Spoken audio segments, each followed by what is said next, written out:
നമസ്കാരം. നമ്മുടെ കേരളത്തിൽ നിന്ന് പതിനായിരക്കണക്കിന് കുട്ടികളാണ്, ചെറുപ്പക്കാരാണ് വിദേശങ്ങളിലേക്ക് പഠിക്കാനായി പോകുന്നത്. അവർ വിദേശത്ത് പോയി പഠിച്ച് തിരിച്ച് കേരളത്തിലേക്ക് വരാൻ വേണ്ടിയല്ല. അവരുടെ ഉദ്ദേശം വിദേശത്ത് പോയി പഠിക്കുകയും ഒപ്പം ജോലി ചെയ്യുകയും ചെയ്തുകൊണ്ട് അവിടെ വിദ്യാഭ്യാസം കഴിയുമ്പോൾ മറ്റ് ജോലി കണ്ടെത്തുക, അവിടെ തന്നെ തുടരുക. ഇങ്ങനെയാണ് ഒട്ടുമിക്ക ചെറുപ്പക്കാരും മനസ്സിൽ കരുതി പോകുന്നത്. ഇതിനുവേണ്ടി ലക്ഷക്കണക്കിന് രൂപയാണ് അവർ ചിലവാക്കുന്നത്. ചിലരുടെ യാത്ര പാളിപ്പോകാറുണ്ട്. വിദേശത്ത് ചെന്ന് പല വിദേശ രാജ്യങ്ങളിൽ ചെന്ന് കഷ്ടപ്പെട്ട് ബുദ്ധിമുട്ടി അവസാനം പണവും നഷ്ടപ്പെട്ട് തിരിച്ചു വന്നവരുടെ കഥകൾ ഞാൻ കേട്ടിട്ടുണ്ട്. ഇന്ന് ഞാൻ പറയുന്നത് ഒരു യഥാർത്ഥ സംഭവമാണ്. കർഷകരായ മാതാപിതാക്കളുടെ ഏക മകൻ്റെ ജീവിതമാണ് ഞാനും നിങ്ങളുടെ മുമ്പിൽ വരച്ചിടുന്നത്. അവൻ SSLCക്ക് ഫുൾ A+ മേടിച്ച് ജയിച്ച വിദ്യാർത്ഥി, +2-വിനും അതേപോലെ തന്നെ ഫുൾ മാർക്ക് വാങ്ങി ജയിച്ച വിദ്യാർത്ഥി. അവനെ CBSE സ്കൂളിലാണ് പഠിപ്പിച്ചത്. മാതാപിതാക്കൾ കർഷകരായതുകൊണ്ട് തന്നെ കർഷകരുടെ കേരളത്തിലെ അവസ്ഥ അറിയാമല്ലോ. അവർ പട്ടിണി കൊണ്ട് പൊറുതിമുട്ടുകയാണ്, കടം കൊണ്ട് വലയുകയാണ്. അവർ കൃഷി ചെയ്ത് അധ്വാനിച്ചുണ്ടാക്കുന്ന സാധനങ്ങൾക്ക് വിലയില്ല.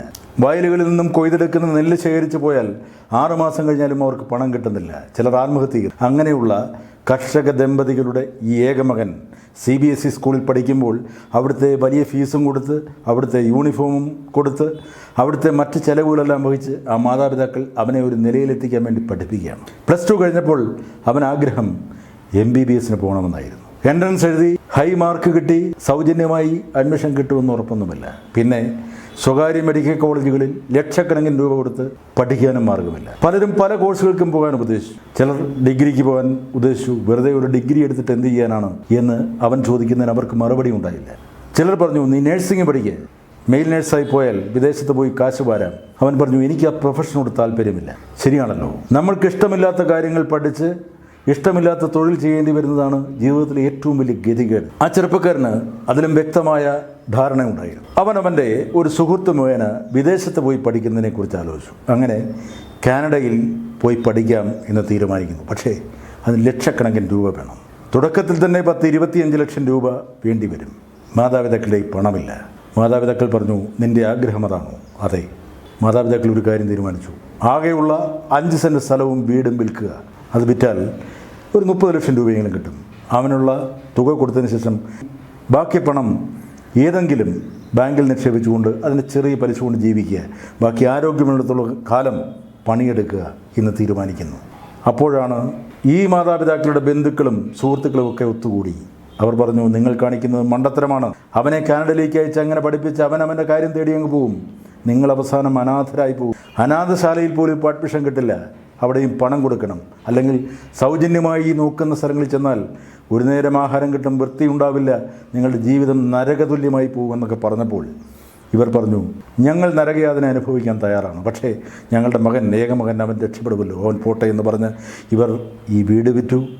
അവർ ഒരു ചെറിയ വാടക വീട്ടിലേക്ക് മാറി അവനെ കാനഡയിലേക്ക് വിട്ടു. അവൻ അവിടെ പോയി ഒരുപാട് കഷ്ടപ്പെട്ടു. ഒരുപാട് ജോലികൾ മാറി മാറി ചെയ്തു. ദിവസം 4 മണിക്കൂറൊക്കെയാണ് ഉറങ്ങുന്നത്. അതിനുശേഷം പഠിച്ചു, ജോലികൾ ചെയ്തുകൊണ്ട് മാതാപിതാക്കളെ പിന്നെ ബുദ്ധിമുട്ടിക്കാതെ അവിടെ ജീവിച്ചു. ഏകദേശം 3-4 വർഷം കഴിഞ്ഞു. അവൻ്റെ കോഴ്സ് കഴിഞ്ഞു. അവൻ അവിടെ തന്നെ ഒരു സ്ഥലത്ത് ജോലി തേടി. അതിനുശേഷം തീരുമാനിച്ചത് എൻ്റെ മാതാപിതാക്കളെ എങ്ങനെ അവിടേക്ക് കൊണ്ടുപോകാമെന്നുള്ളതാണ്. അതിനുവേണ്ടി അവൻ അക്ഷീണം പരിശ്രമിച്ചു. വർഷം 5ആയി. അങ്ങനെ മാതാപിതാക്കൾക്ക് അവിടേക്ക് പോകാനുള്ള അനുമതികളെല്ലാം റെഡിയായി. അങ്ങനെയാണ് 5 വർഷത്തിന് ശേഷം അവൻ തിരിച്ച് നാട്ടിലേക്ക് വരിക. നാട്ടിലേക്ക് വന്നു. മാതാപിതാക്കളോട് ഇക്കാര്യം പറഞ്ഞപ്പോൾ അവർക്ക് സ്വന്തം നാട് വിട്ടു പോകാൻ വലിയ ബുദ്ധിമുട്ട്, വേദന. ജനിച്ച നാട്ടിൽ നിന്നും പോകുക എന്ന് പറയുന്നത് അതങ്ങനെയാണ്. കുറച്ച് പ്രായമുള്ളവർക്ക് അവർക്ക് ഹൃദയം പറിച്ചെറിയുന്നത് പോലെ തോന്നും. പക്ഷേ ഈ മകൻ ചില കാര്യങ്ങൾ പറഞ്ഞു. ആ കാര്യങ്ങൾ എന്താണെന്ന് അവസാനം പറയാം. മാതാപിതാക്കളും സമ്മതിച്ചു. പാസ്പോർട്ടൊക്കെ നേരത്തെ എടുത്തിരുന്നു. മാതാപിതാക്കൾ അവരുടെ ചിന്ത, കാനഡയിലൊക്കെ പോയാൽ ഞങ്ങൾ എന്ത് ചെയ്യും? ഞങ്ങൾക്ക് ഇംഗ്ലീഷ് അറിയില്ല, അവിടെ പോയി എങ്ങനെ ജീവിക്കും, എങ്ങനെ ആരോടെങ്കിലും സംസാരിക്കും? മകൻ പറഞ്ഞു, അച്ഛനും അമ്മയോടും പറഞ്ഞു, നിങ്ങൾ ഭയപ്പെടണ്ട, നിങ്ങൾക്ക് ഞാനുണ്ട്. സാധാരണ മാതാപിതാക്കളെ ഉപേക്ഷിച്ച് പോകുന്ന മകനല്ല ഞാൻ. നിങ്ങൾ എന്നെ വളർത്തി എന്തുമാത്രം കഷ്ടപ്പെട്ടിട്ടാണെന്ന് എനിക്കറിയാം. ആ കഷ്ടപ്പാടിൻ്റെ പ്രതിഫലം ഞാൻ തിരിച്ചു നൽകും. നിങ്ങളെ അവസാന ശ്വാസം വരെ എൻ്റെ കൈവളയിൽ തന്നെ ഞാൻ നോക്കും. അവർ അന്തിച്ചു പോയി. ഈ കാലഘട്ടത്തിൽ ഇങ്ങനെയൊരു മകനോ? കാരണം മറ്റ് ബന്ധുക്കളും സുഹൃത്തുക്കളും ഒക്കെ പറഞ്ഞിരുന്നത് ഇക്കാലത്തെ ചെറുപ്പക്കാരുടെ മാനസിക വ്യവഹാരങ്ങളെക്കുറിച്ചായിരുന്നു. അവർക്ക് മാതാപിതാക്കൾ എന്നില്ല, ബന്ധുക്കൾ എന്നില്ല, സഹോദരങ്ങൾ എന്നില്ല, അവർക്ക് തൻ കാര്യം മാത്രമാണ് എന്ന് പറഞ്ഞു കേട്ടിടത്തു നിന്നാണ് ഈ ചെറുപ്പക്കാരൻ ഇങ്ങനെ പറയുന്നത്. അവർ ചോദിച്ചു, നിനക്ക് നാട്ടിൽ നിന്നൊരു വിവാഹം ആലോചിക്കട്ടെ? അവൻ പറഞ്ഞു, നാട്ടിൽ നിന്ന് വേണമെന്നില്ല, അവിടെ തന്നെയുള്ള ഒരു മലയാളിയെ ഞാൻ കല്യാണം കഴിക്കൂ. കാരണം എൻ്റെ അച്ഛനും അമ്മയും എൻ്റെ കൂടെയാണ് ജീവിക്കുന്നത്. എൻ്റെ ഭാര്യ എൻ്റെ അച്ഛനോടും അമ്മയോടും മാതൃഭാഷയിൽ സംസാരിക്കുന്ന ഒരാളായിരിക്കണം. ഇവരപ്പോഴും അന്തിച്ചു പോയി. അങ്ങനെ ഈ മാതാപിതാക്കൾ മകൻ്റെ കൂടെ പോകുന്നതിൻ്റെ തലേ ദിവസം ആ നാട്ടുകാരെയും ബന്ധുക്കളെയും സുഹൃത്തുക്കളെയും വിളിച്ച് ഒരു ട്രീറ്റ് കൊടുക്കാൻ തീരുമാനിച്ചു. അങ്ങനെ എല്ലാവരും ഒത്തുകൂടി. ഇവൻ്റെ ഒരു വിവാഹം നടക്കുന്ന ഒരു ചെറിയ ചടങ്ങായി വേണേ അതിനെ വ്യാഖ്യാനിക്കാം. അങ്ങനെയാണ്. നല്ല ഭക്ഷണം, എല്ലാ സംവിധാനങ്ങളുമുണ്ട്. എല്ലാവരും യാത്ര പറയാനുള്ള തിടുക്കത്തിലാണ്. പക്ഷേ ഈ മകൻ പറഞ്ഞു, നിങ്ങളെല്ലാവരും ഒന്നിരിക്കണം.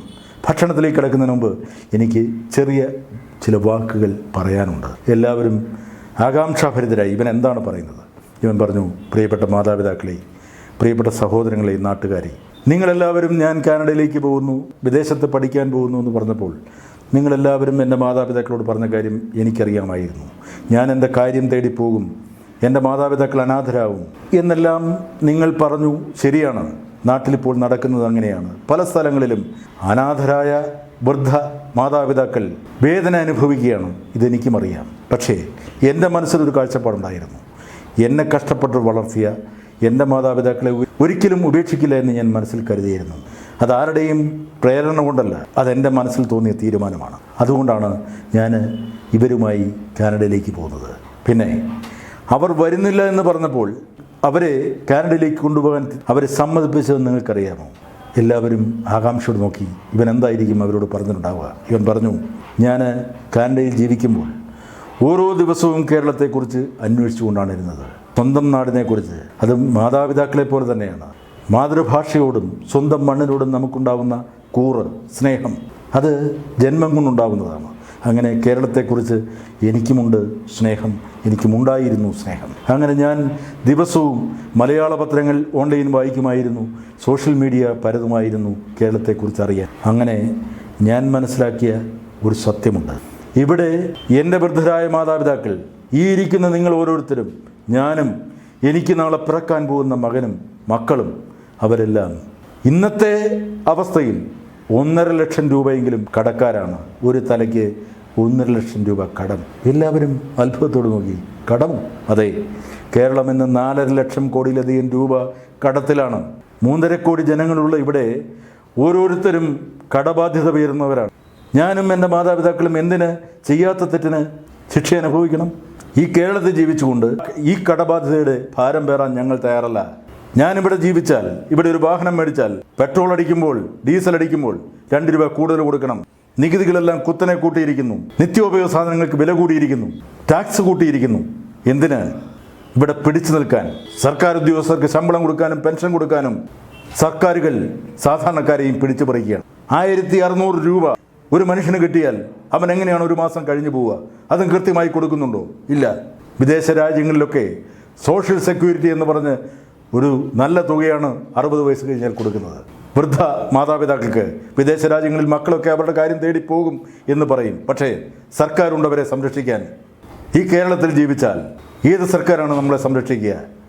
അതുകൊണ്ട് തന്നെയാണ് ഞാൻ എൻ്റെ മാതാപിതാക്കളെ ഇവിടെ നിന്ന് കൊണ്ടുപോകുന്നത്. ആ ചെറുപ്പക്കാരൻ്റെ വാക്കുകൾ ശക്തമായിരുന്നു. എൻ്റെ മാതാപിതാക്കൾ കാനഡയിൽ ചെന്നാലും അവർക്ക് ഞാൻ കേരളത്തിൻ്റെ എല്ലാ കാര്യങ്ങളും അന്നന്ന് ഞാൻ കാണിച്ചു കൊടുക്കും. ഓൺലൈനിലൂടെ, സോഷ്യൽ മീഡിയയിലൂടെ, യൂട്യൂബിലൂടെ. മലയാളം പത്രങ്ങൾ ഞാൻ അവർക്ക് വായിക്കാൻ കൊടുക്കും. കമ്പ്യൂട്ടറിൽ ദിവസവും പത്രം ഇവിടെ അടിച്ചിറങ്ങുന്നതിന് മുമ്പ് തന്നെ ഓൺലൈനിൽ വാർത്തകൾ വരും. അത് ഞാൻ അവർക്ക് വായിച്ചു കൊടുക്കും, അല്ലെ അവരെ കൊണ്ട് വായിപ്പിക്കും. അങ്ങനെ കേരളത്തിൽ നിന്നും മാറി താമസിക്കുകയാണ് എന്ന് പോലും തോന്നാതെ അവർ സ്വർഗീയ സുഖം അനുഭവിച്ചുകൊണ്ട് മറ്റൊരു രാജ്യത്ത് ജീവിക്കും. കേരളത്തിൽ ജീവിച്ച് അവർക്ക് ഇനി കടബാധ്യത പേറാൻ വയ്യ. കേരളത്തിൻ്റെ മൊത്തം കടം ഓരോരുത്തരുടെയും തലയിലേക്ക് ഇട്ടുകൊടുത്തുകൊണ്ട് ഇവിടെ മന്ത്രി പുങ്കവന്മാരും ഉദ്യോഗസ്ഥ പ്രഭുക്കളും സുഖിക്കുകയാണ്. ഞങ്ങൾക്കിനി വയ്യ. ആ ചെറുപ്പക്കാരൻ്റെ വാക്കുകൾ എല്ലാവരും സശ്രദ്ധം കേട്ടിരുന്നു. അവൻ പറഞ്ഞു, ഇനി നമുക്ക് ഭക്ഷണത്തിലേക്ക് കിടക്കാം. പക്ഷേ പലർക്കും ഭക്ഷണം കഴിക്കാൻ കഴിയുമായിരുന്നില്ല. ചിലർക്ക് തിരിച്ചുപോയി. അവരൊക്കെ മുറുമുറുത്തുകൊണ്ടിരുന്നു. ഇത്രയും കേട്ടിട്ട് ഞങ്ങൾക്ക് ഭക്ഷണം ഇറങ്ങുന്നില്ല, പ്രത്യേകിച്ചും പ്രായമായവർ. ഞങ്ങളുടെ വാർദ്ധക്യകാല അവസ്ഥ എന്താണ് എന്ന് അവർ പരസ്പരം ചോദിച്ചുകൊണ്ടിരുന്നു. സുഹൃത്തുക്കളെ, ആ ചെറുപ്പക്കാരൻ പറഞ്ഞത് കേരളത്തിൻ്റെ ഇന്നത്തെ അവസ്ഥയല്ലേ, ഇത് കഥയല്ല, ഇത് യാഥാർത്ഥ്യമാണ്, ഈ പറഞ്ഞത് സത്യമാണ്, നിങ്ങളും തിരിച്ചറിയുക. Thank you.